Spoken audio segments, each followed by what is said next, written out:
Christian parenting.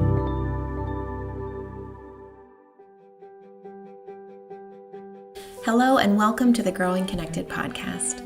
My name is Amy Olrick and I'm here with my husband Jeffrey Olrick. Jeffrey is a child psychologist and we are parents and authors, and together we've written the book The 6 Needs of Every Child, Empowering Parents and Kids Through the Science of Connection.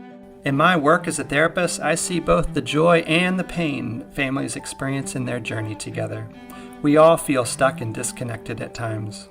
This season, we're talking about the science we present in our book and discussing the exciting ways we see faith and science coming together to point families to health and connection. We want to help parents understand their kids' instincts to move away from them to learn and explore when things are going well and to draw close when things are hard. As an attachment researcher, Jeffrey has identified 6 things our kids need to do both of those things well, and we've turned those needs into a compass. So we have been on this journey together for this season, introducing the concepts of attachment and then going through the compass with you, talking about the different 6 needs, what it means to go out to explore, what it means to come back and draw near when things are hard. And in this final episode of the season, we're going to talk about the one thing that really does seem to indicate health and build security in our kiddos. And we don't really believe there's many secrets in parenting, but what we can kind of sort of say is the secret to healthy connection and healthy growth and resilience in our families is embracing this idea of repair, believing that yes, we're going to break, we're going to fall apart, we're going to have disconnection, and yet if we commit to coming back together, we can find a way forward through the hard things, and that in fact the hard things can even make us stronger. Today we'll introduce some foundational concepts of repair for you, and then we invite Andrew Hanauer into the conversation. Andrew is president of the One America movement, and together we discuss practical ways to engage in the work of repair and how opening ourselves up to making things right after things have gone wrong not only makes our families stronger, but it can bring healing and transformation to our communities as well.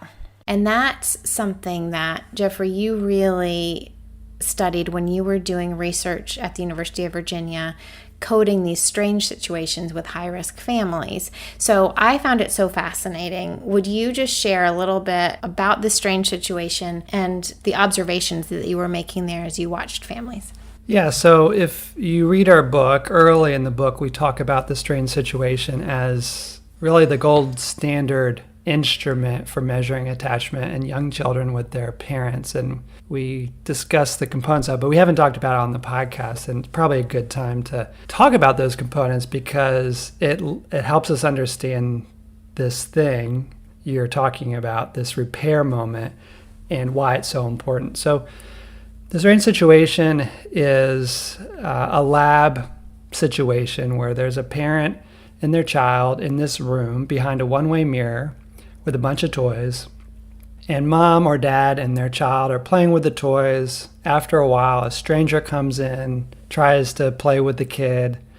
The mom has been instructed to leave the room after 3 minutes. She might hear a knock that gives her the signal to leave. And at this point, the instruction is to leave without saying anything to your child. So you just get up and leave, right? So the child is now going to be suddenly left alone with this person they just met 5 minutes ago, maybe. And then mom comes back and joins the other researchers behind that one-way mirror to see what goes on. And then after 3 minutes, they send her back into the room or send dad back into the room. Now, for listeners here who might be somewhat disturbed about this, the instructions also to, if your child is so distressed or for any reason you feel uncomfortable with what's happening, you can go back into the room at any point that you want. But if you're feeling comfortable, we're going to send you back after 3 minutes. So that's what happens. We send parent back into the room and the stranger leaves and they settle down, presumably, and then mom leaves again, this time without anybody in the room. So that's stressful too. And at this point, mom can figure out what she wants to say to the child about this second separation. And then eventually she comes back again for another reunion. And so this point in the story that you're talking about in this procedure is the reunion. And what happens at that moment when mom returns into the room on both occasions. Now, what's important here is there's been an upset. There's been a fracture. No child likes this procedure. And it's interesting. Over the years, there would be some kids who look like they didn't mind mom or dad leaving. And that was curious to people, like, what's really going on? We think it ought to be stressful, but they don't necessarily look like they're stressed out, or not very much. And they decide, well, let's check out their stress levels. Let's take a saliva test afterwards, or a skin conductance test. And sure enough, they're stressed out, but they're not showing it as much. And so the parent goes back into the room with some information. They've been watching what's happened for their child from behind that one-way mirror. They have their own sense of discomfort with having left their kid behind. And what are they going to do with that coming back to their child? And secure parents slow things down and make a point to gather information from the child about their experience in their own words. It's like the parents are helping their child, together with them, develop what's the story here.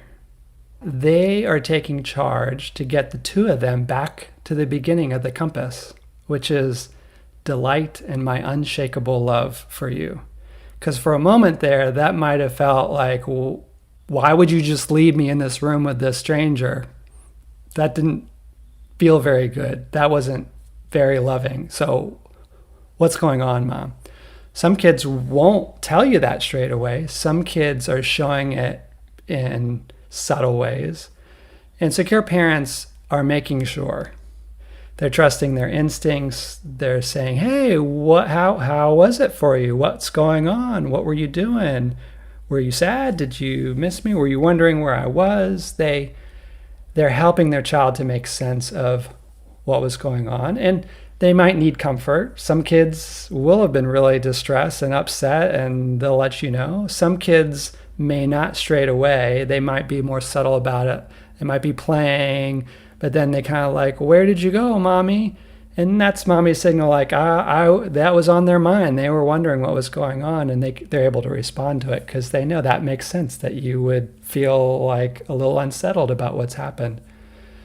But the point that is really important is that mom or dad, the parent, is taking charge to get those two needles on the compass we talk about in the book aligned so that we're heading in one direction together.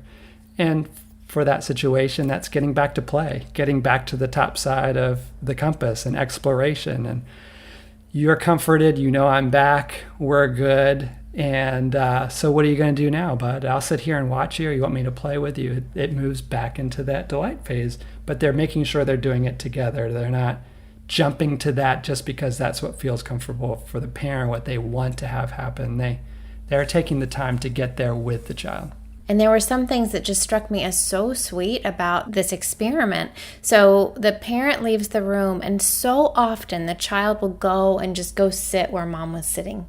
Like the child doesn't know what to do, and they're stressed and they're overwhelmed. So they just even go and sit in the same spot where mom sits. And things like that, like the glancing to the side when they come in, the little smile on the mouths of so many parents and children. When mom or dad comes into the room, you'll see just a little curve of a smile on both of their faces. We are back together. For me, it was reassuring. We are really connected to one another, even the days when everything feels so hard, even the days when everything is just sort of falling apart. It's almost like this magnetic thread that is binding us to one another. And my child is wondering and thinking about, what would mama do? What would dad do when we're separated? And I think that there is a real power to that. Yeah, it reorients us to the relational. There's a real connection. Our boys carry us with them, and we carry them within us. Mm-hmm. And so even though we're physically separated or we're doing our own things, we carry each other around. Our lives are oriented around each other, even when we're not aware of it. And the cultural message that parenting is primarily about what you do with your kid, what you do to your kid, how you're managing your kid in some way, misses that relational point, that you're actually in a shared story together, doing life together. And you have, as a parent, a particular role to play, but it's in the context of this shared story. You are attached. They are attached to you. You are moving through life together.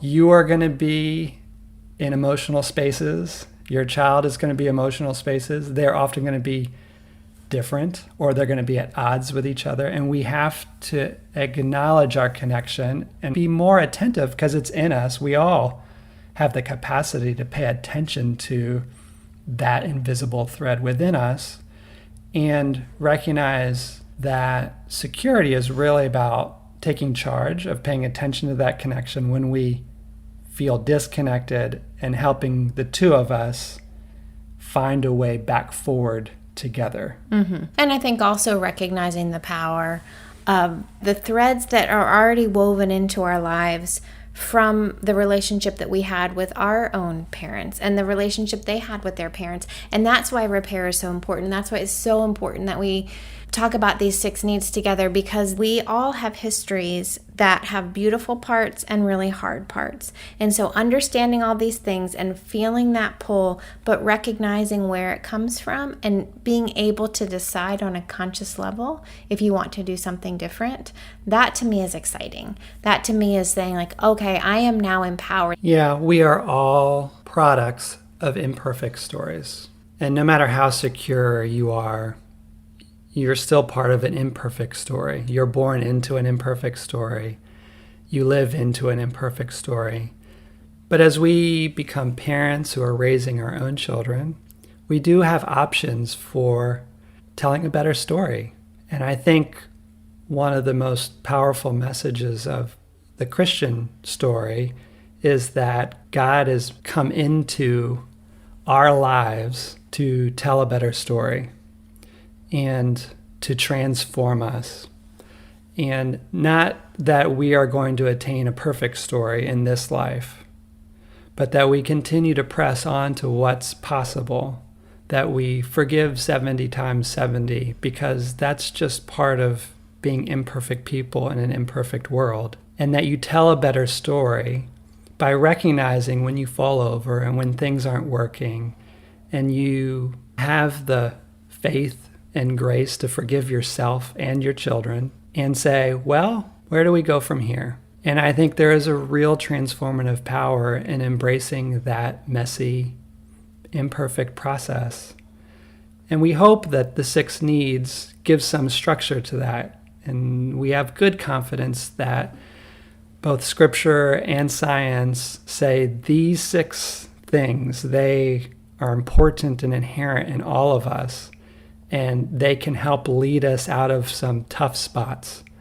Not that they're magical solutions or ideas or something that will make everything right if we just perfect that need, but that it's a guide for us, and that we can step back from those messy, hard times and say, okay, I can repair this.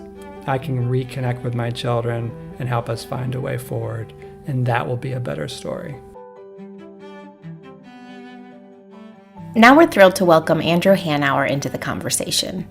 Andrew is the president of the One America movement, and I have known and admired his work for several years now. It's an organization that works to equip faith communities to confront division and work together across political and racial and religious divides. And that just seems so important in this moment in our country, in the world. And then also it just made me think with some excitement about what we've found about what our families need to grow healthy and strong as well. So Andrew, thank you for being here today. Absolutely. Thanks for having me. It's wonderful to be able to talk with you, Andrew. And I guess my first question is, as someone who is doing the work of repair in our communities, what your reaction was to this idea of repair within the parent-child relationship and the things we talk about in the book there. Yeah, absolutely. I think for me, the thing that's most transformative about Christianity, which is the faith I ascribe to, is the idea that there is literally no person who is beyond redemption, right? That despite how important it is that we make the right decisions, there is an overwhelming grace of our God that is bigger than that, and bigger than our mistakes, bigger than our missteps, our sins.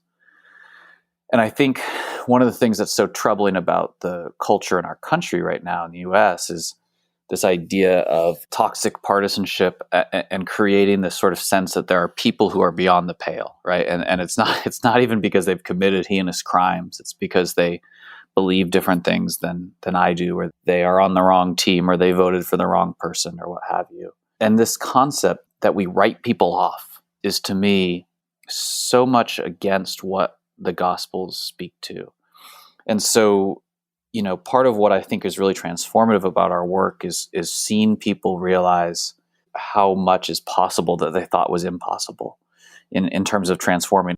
And I think with parenting, it's not that we are so quick to write our own kids off, but I think it's so important to remember, I think, that the repair that we seek with our kids is holistic, right? It's their whole person being repaired from pain or from wrongdoing. And you don't get that by lecturing or shaming or telling them that if they don't do X, then Y will happen.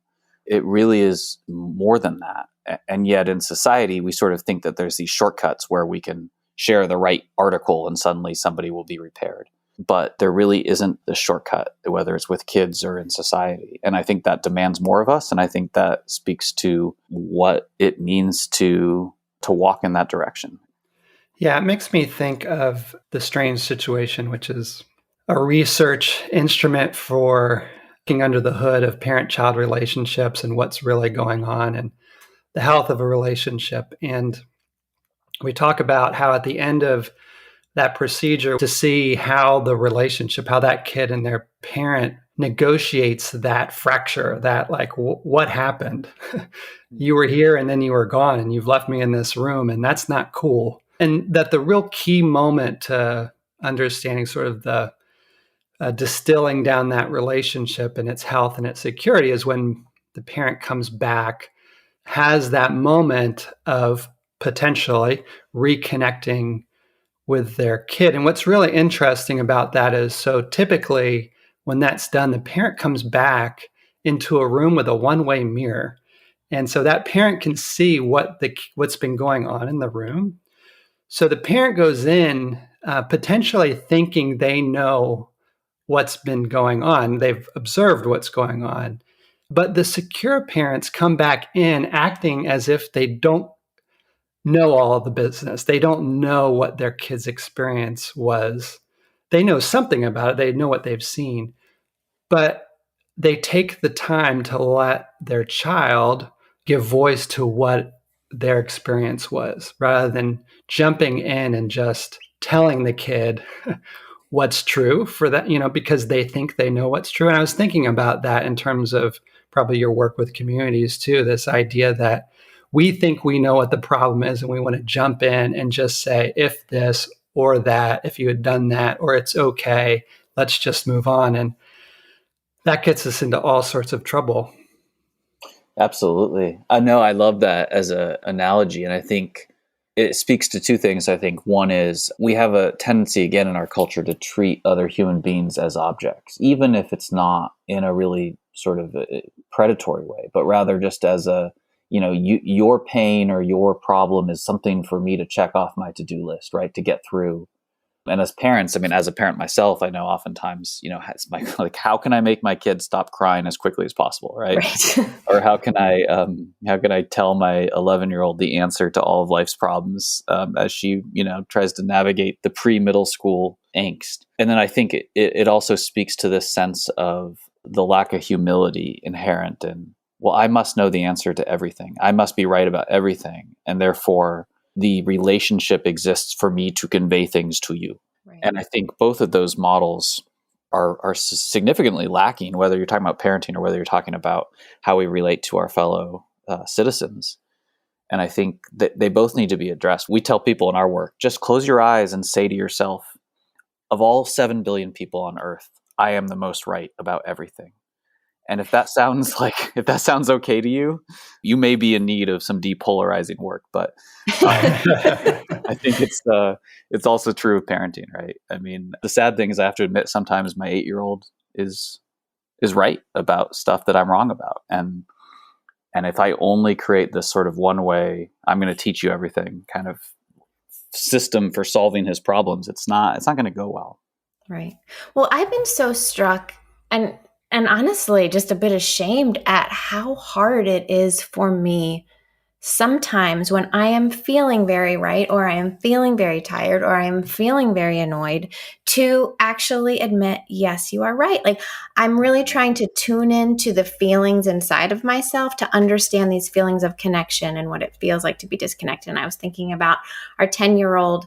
This was probably last year. At some point, he fell down and he had been rushing. I was exhausted and I just snapped at him for falling. And he came and said, Mom, that hurt me even more. It's not my fault that I fell down. He's very articulate. He really likes to tell me exactly how he feels about everything. That hurt me even more that you said that it was my fault. And it's not my fault. And I was so tired and annoyed. And I knew he was right. Like, that's the thing. Like, I knew he was right. And so there's that inner battle within myself sometimes to take a deep breath, to breathe, to pause, to really look at this little small person in front of me with this very earnest face and a real physical pain and say, you know what? You're right. I was wrong there to snap at you that way. I'm sorry that you're hurt.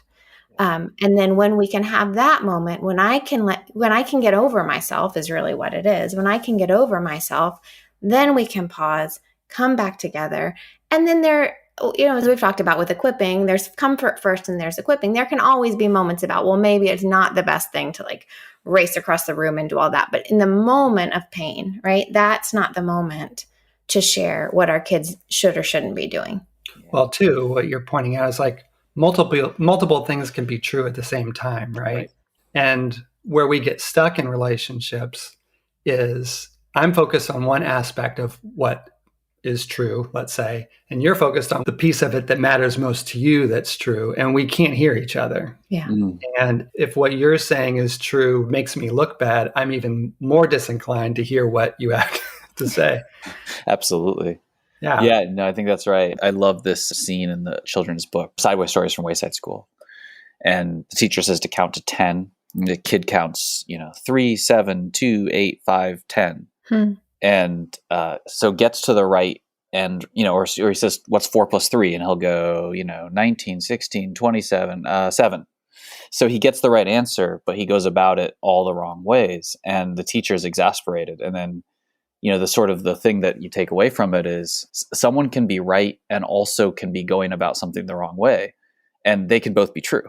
like that they don't negate each other. They're both things to engage. And I think that's true to your point as well. It's like, yes, don't run when you're, hurrying in the house, and you're right to not want to be hurt in that way. Just this refusing to accept these kind of simple binaries, I think, is a really important first part of this. And it excites me to think about being able to introduce that concept to our kiddos early.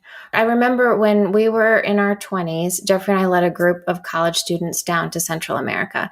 And we did this training ahead of time. And the people who are running the program and running the training, and Jeffrey and I are supposed to be leaders here, right? But had us all play a game of cards. Everyone who were participating, students and leaders, got the rules to the game. And then we sat down to play it in a group, and we weren't allowed to talk.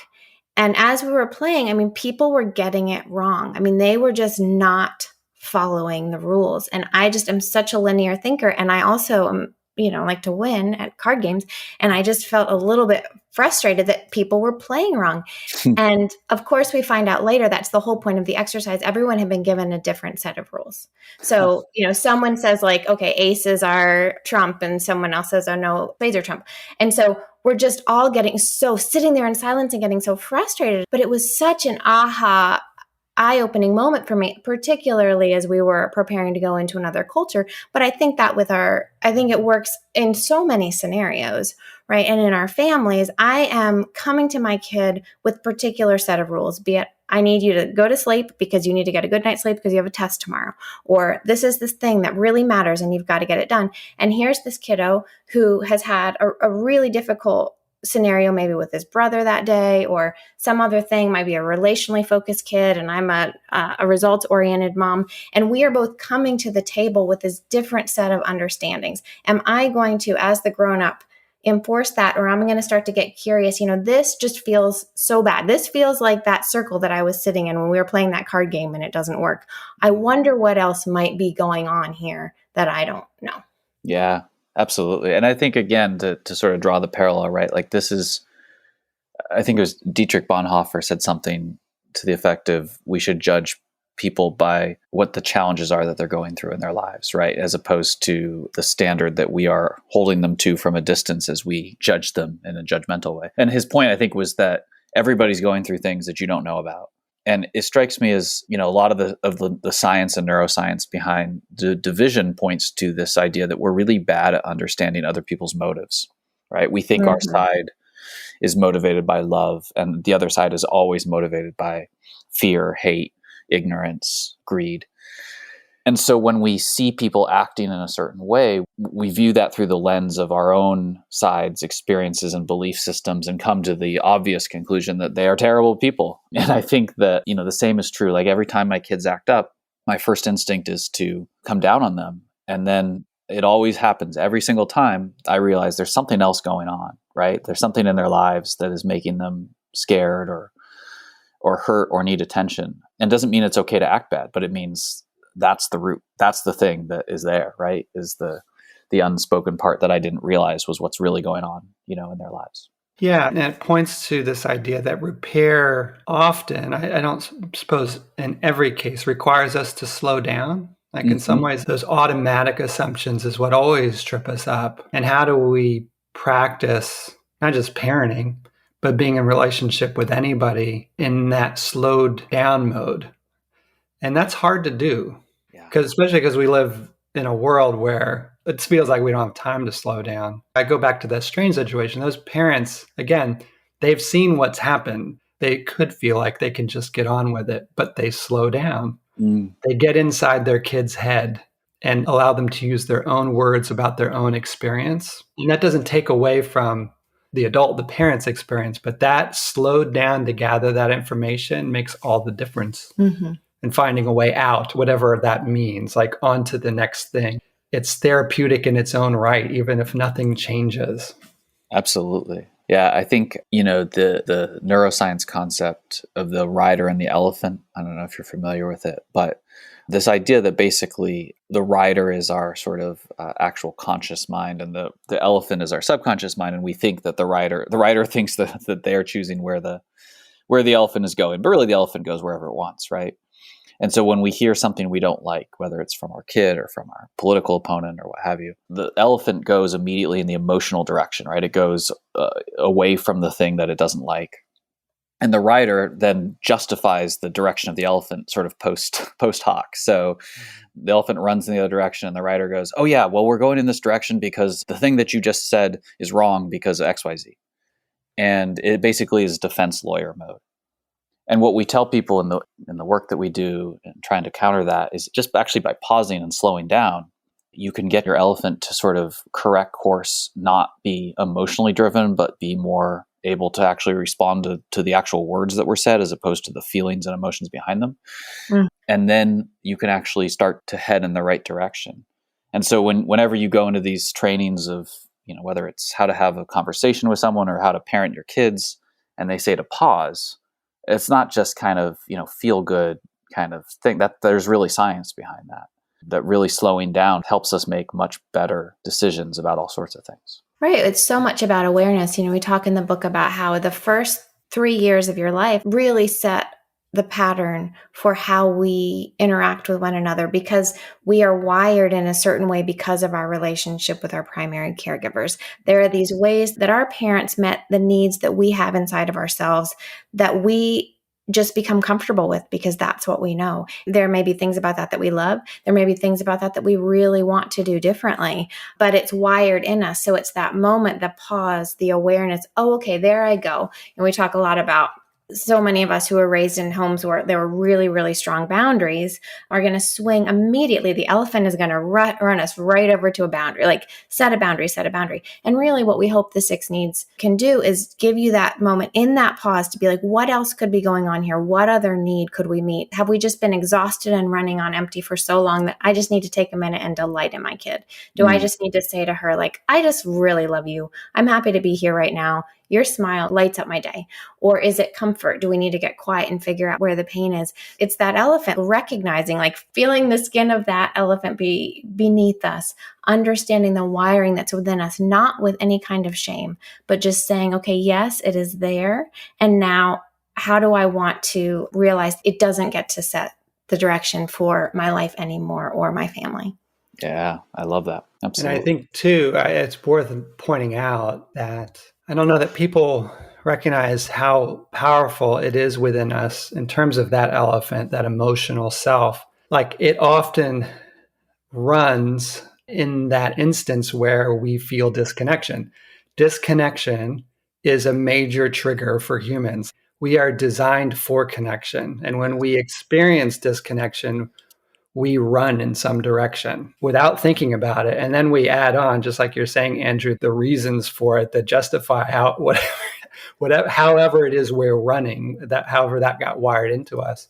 And I think from a faith perspective, I see this too in many Christian contexts where disconnection with God, right? If my child is doing something wrong and I allow that to happen, I'm disconnecting myself with God. I'm not in control here. And I'm going to have God's disfavor. I've got to get a hold of that. I've got to step in and take charge in some way, which often will just make things worse. So Yeah.